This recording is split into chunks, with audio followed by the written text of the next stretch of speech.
Est-ce que vous avez déjà rêvé de devenir entrepreneur? Dans cette vidéo, vous allez découvrir les 9 leçons pour créer un business qui génère des millions. Je vous donne un indice. Vous n'avez pas besoin de business plan à béton, d'investisseurs ou d'équipes de jeunes. Vous allez découvrir l'élément le plus important sur lequel il faut concentrer tous vos efforts.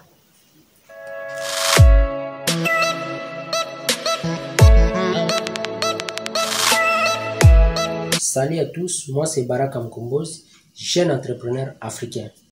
Bienvenue sur Mkombozi Business. Derek Sivers nous explique dans Anything You Want comment il a transformé une petite affaire de vente de CD en ligne à un business de plusieurs dizaines de millions de dollars par accident.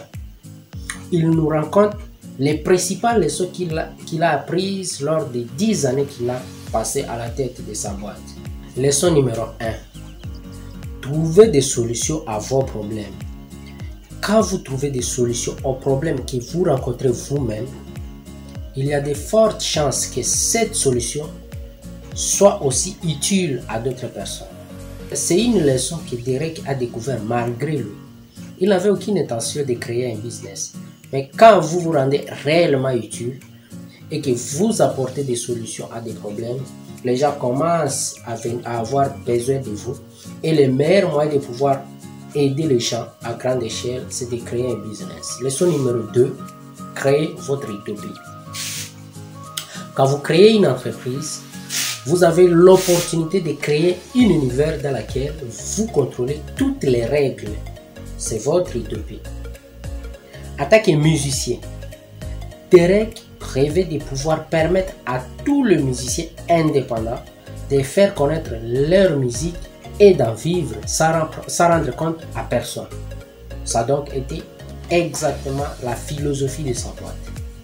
Contrairement au gros label, chaque élément de ce site et de ce business avait pour objectif de servir au mieux sa communauté indépendante.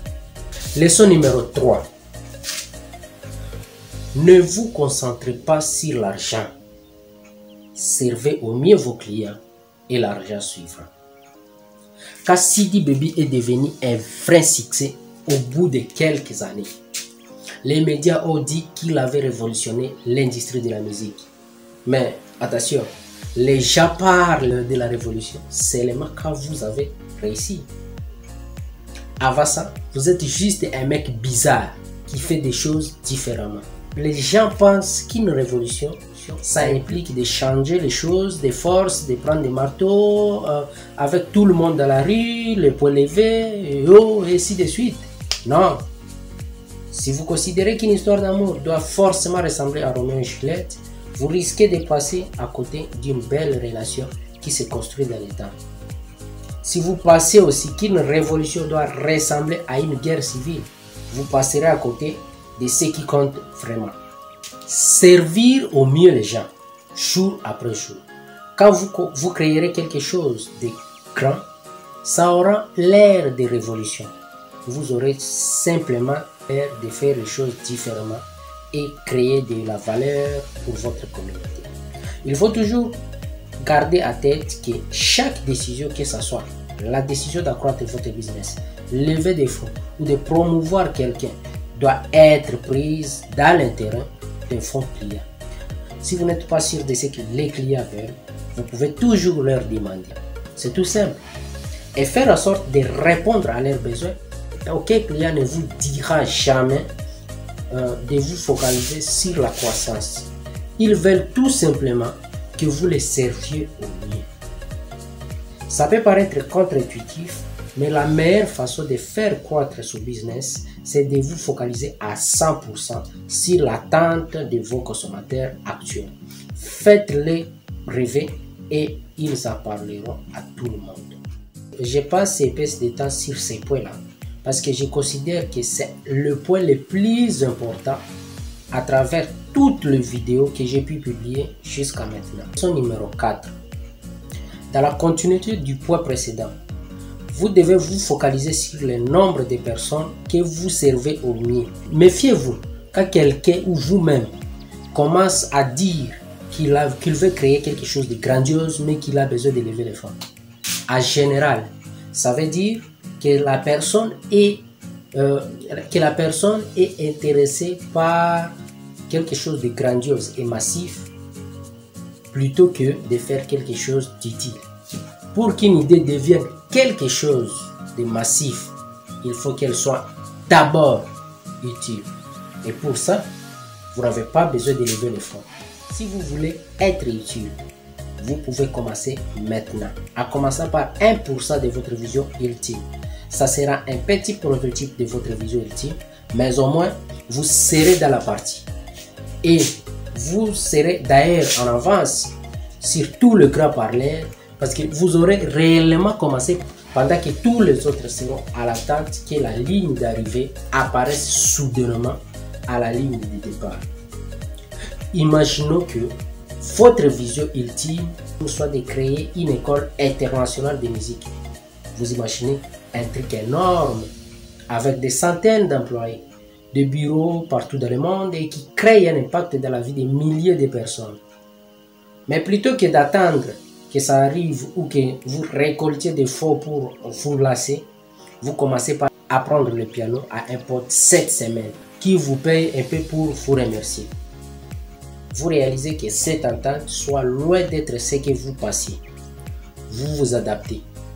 Et au bout de quelques mois, vous êtes un jeune prof de piano qui gagne un peu d'argent en enseignant 5 personnes. Vous lancez une chaîne YouTube pour aider encore plus le monde. Au bout d'un an, à être attentif à l'attente et aux besoins de votre consommateur, aux besoins de votre audience, vous avez 3000 abonnés.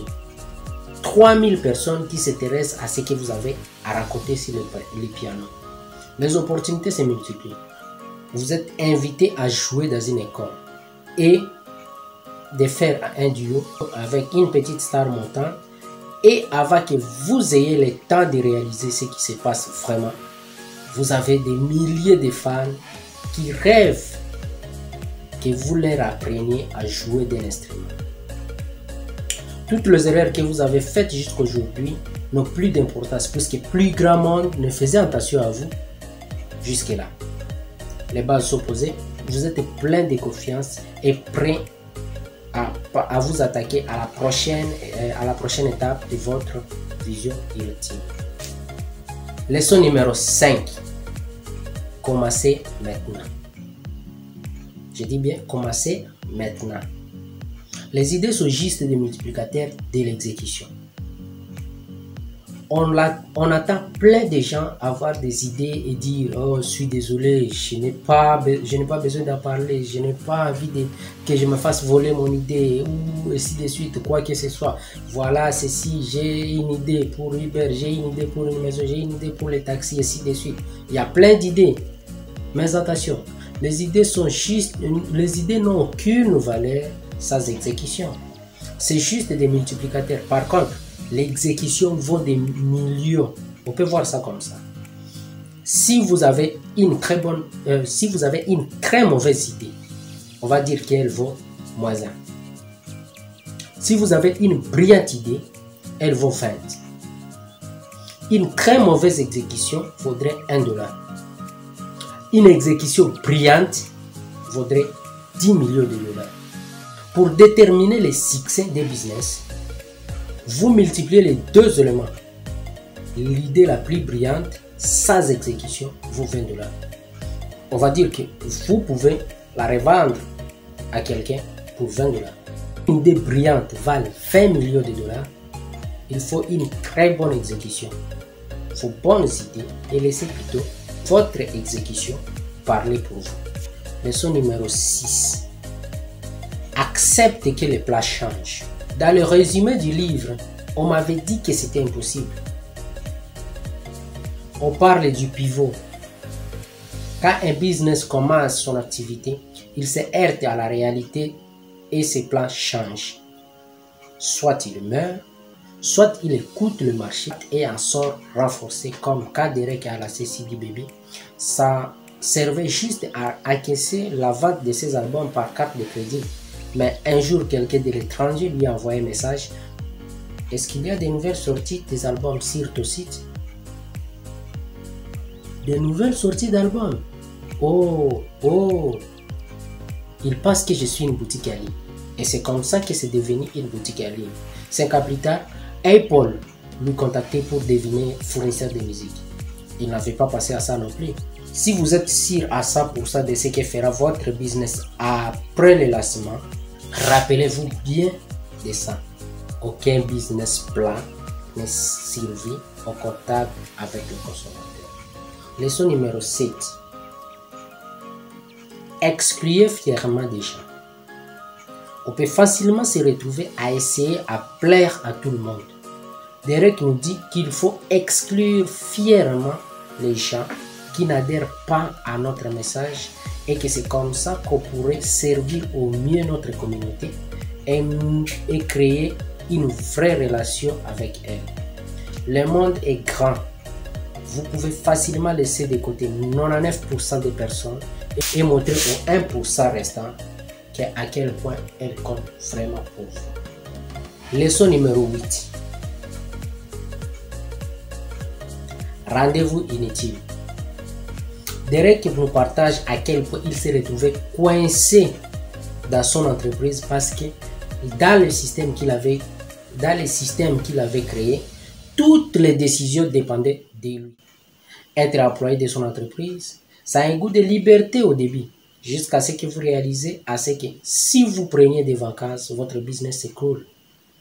Pour être entrepreneur libre, faites en sorte que si vous partiez en croisière pendant 1 an, votre business se porterait encore mieux qu'aujourd'hui à votre retour. Leçon numéro 9. Créez votre monde. Au final, quand on parlait de créer son utopie, il ne faut pas oublier le plus important. Votre utopie, ça doit être votre vie dans son ensemble. Si vous ne voulez pas vous retrouver emprisonné dans une prison que vous avez construite par vos propres mains, gardez en tête que le but principal des business n'est pas de générer plus d'argent que nécessaire ou d'être son propre boss mais de vous permettre de vivre la vie dont vous rêvez. Merci d'avoir regardé cette vidéo. C'était le résumé du livre Anything You Want de Derek Sivers. Je vous le recommande vraiment. C'est un tout petit livre qui se lit en moins d'1 heure. Et en plus, il est dans un anglais très accessible. Je vous souhaite une très bonne journée. Passez à vous abonner si ce n'est pas déjà fait. Et à très bientôt.